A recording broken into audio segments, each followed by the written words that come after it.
Shalom a todos, sean bienvenidos a este estudio sobre las curiosidades de la Haftará. La Haftará es la lectura de los profetas que acompaña al estudio de la Parashá semanal. Entonces, te recomendamos que antes de ver este video, estudies la enseñanza de la Parashá Matot. Siendo así, empecemos.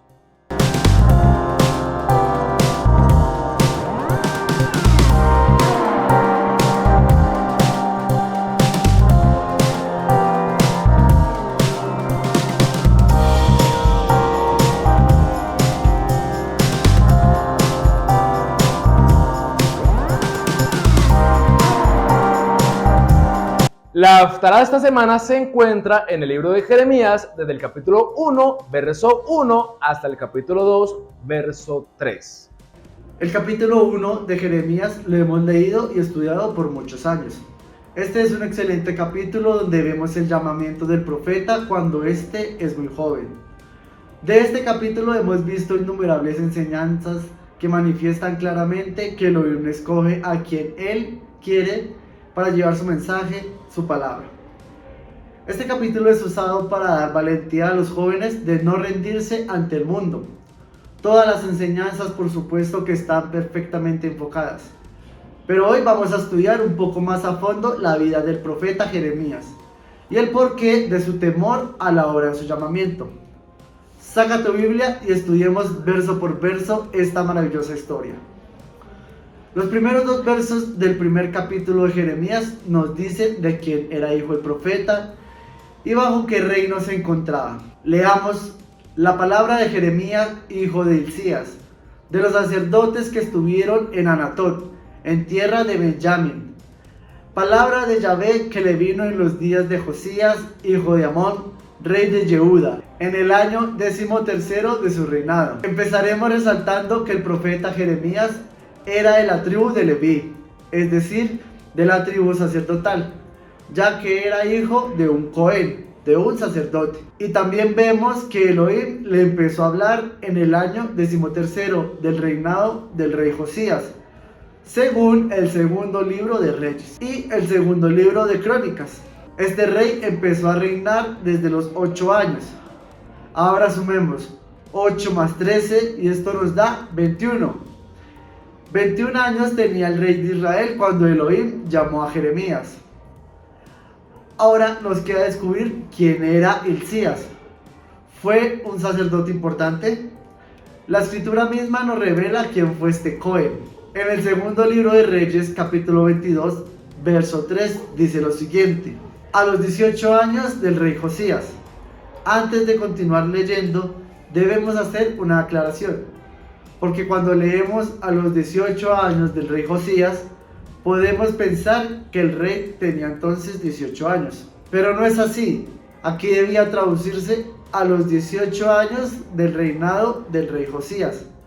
Es decir, cuando el rey tenía 26 años de edad.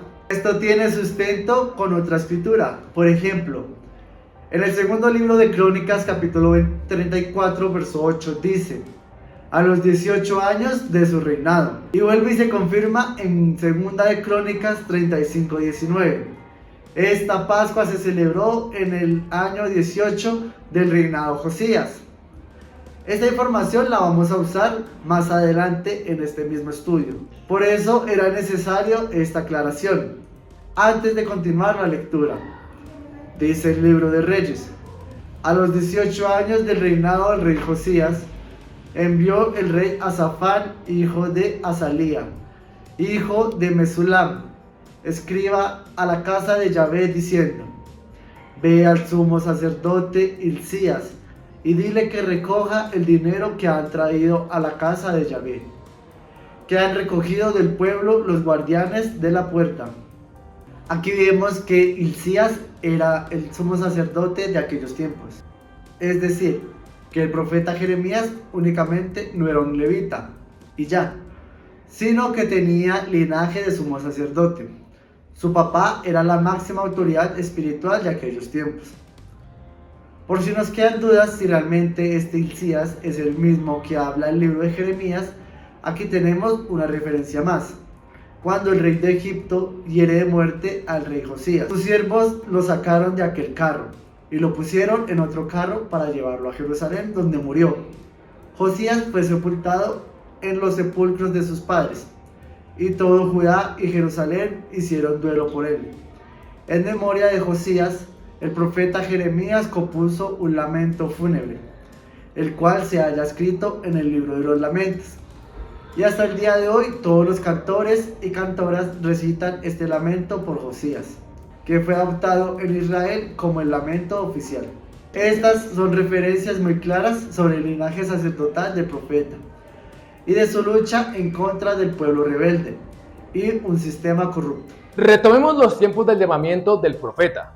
Dice la escritura que fue en el año 13 del reinado de Josías, es decir, cuando el rey tenía 21 años. En este tiempo su majestad le habla a Jeremías estas palabras: antes que te formase en el vientre te conocí, y antes que nacieses te santifiqué, y te di por profeta a las naciones. Y yo dije, Señor Yahvé, he aquí, no sé hablar, porque soy niño. Y me dijo Yahvé, no digas, soy un niño, porque a todo lo que te envíe irás tú, y dirás todo lo que te mande. De ahora en adelante será muy importante tener presente que Jeremías era el hijo del sumo sacerdote, para que las palabras de Elohim tengan muchísimo más sentido. El profeta le manifiesta al Creador que él es solo un niño.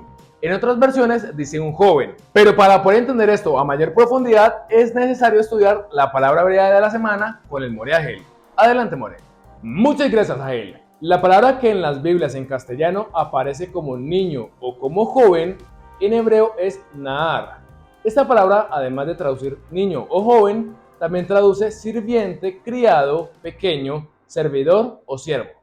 Cada una de estas palabras cabe perfectamente en lo que nos habla el libro de Jeremías, pues este era un siervo de su padre, el sumo sacerdote Hilcías. Por esa razón, el profeta le dice a Elohim que él no sabe hablar, porque es muy joven. Elohim no lo estaba llamando para hacer algo sencillo, lo estaba llamando para limpiar la corrupción del sistema sacerdotal, la corrupción en la casa de Adonai, empezando a hablarle a su propio padre, la persona más importante en el área espiritual del pueblo, pero que según las escrituras estaba haciendo las cosas mal. Este joven, este siervo del Cohen Agadol, tenía una gran responsabilidad: llevar el mensaje de su majestad a la casa de su padre. Con esto terminamos la palabra hebrea de la semana. Sigamos con el estudio, Hagel. Muchas gracias, More Hagel. Y me dijo Yahvé, no digas, soy un niño, porque a todo lo que te envíe irás tú, y dirás todo lo que te mande. El Creador le dijo, no creas que solo eres siervo del Cohen Agadol. Yo te he llamado, usarás todo lo que yo te mande. No temas delante de ellos, porque contigo estoy para librarte, dice Yahvé.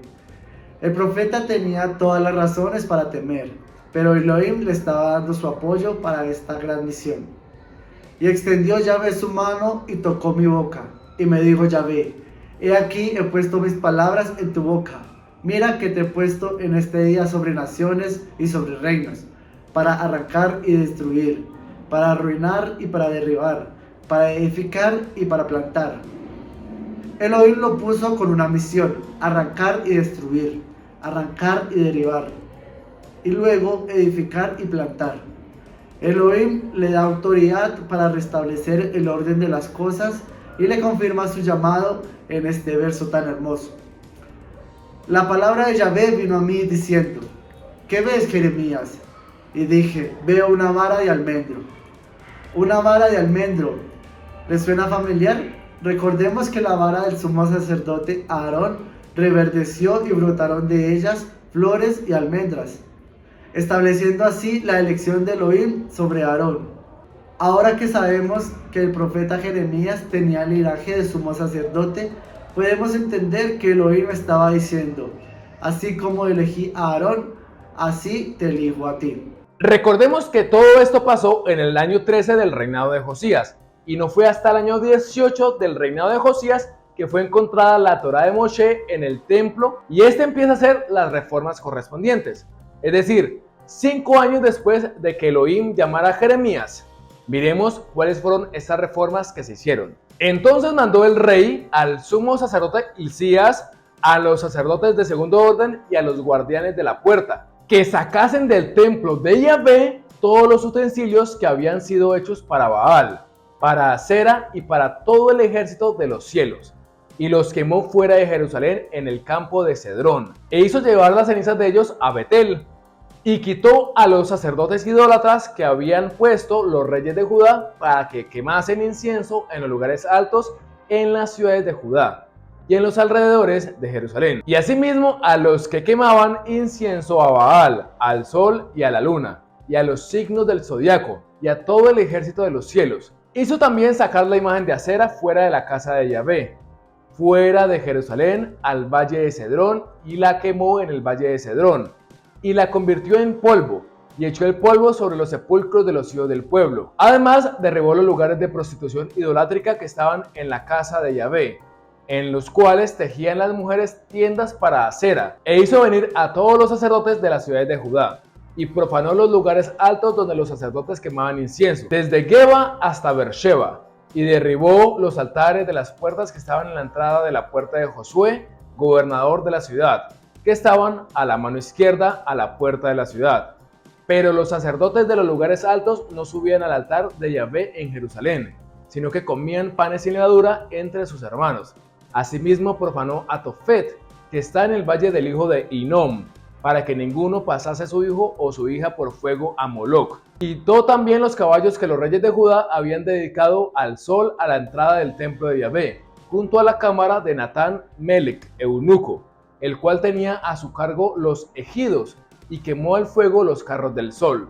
Derribó además el rey los altares que estaban sobre la azotea de la sala de Acaz, que los reyes de Judá habían hecho, y los altares que había hecho Manasés en los dos atrios de la casa de Yahvé. Y de allí corrió y arrojó el polvo al arroyo del Cedrón. Asimismo profanó el rey los lugares altos que estaban delante de Jerusalén, a la mano derecha del monte de la destrucción, los cuales Salomón, rey de Israel, había edificado a Astoret, ídolo abominable de los sidonios, a Quemos, ídolo abominable de Moab, y a Milcom, ídolo abominable de los hijos de Amón. Y quebró las estatuas, y derribó las imágenes de Acera, y llenó el lugar de ellos de huesos de hombres. Bastantes versos, pero son de suma importancia leerlos, y si seguimos leyendo, hay todavía más y más.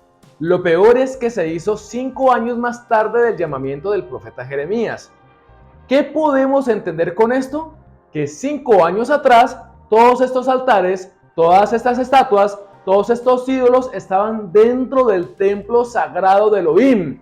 Jeremías, como hijo del sumo sacerdote, vio todo esto, siendo un siervo joven. Por eso Elohim tuvo que llenarlo de fuerza, de vigor y dotarlo con el poder de su palabra para poder enfrentarse a esta situación. ¿Podría usted ponerse en los zapatos del profeta? ¿Se imagina qué pudo haber pensado? Elohim lo estaba llamando siendo apenas un jovencito para una gran misión. Esta misión empezaba desde casa y su labor no era nada sencilla. Ahora, Elohim te ha llamado para que salgas del viejo sistema religioso, para que cumplas sus mandamientos. ¿Y crees que es difícil?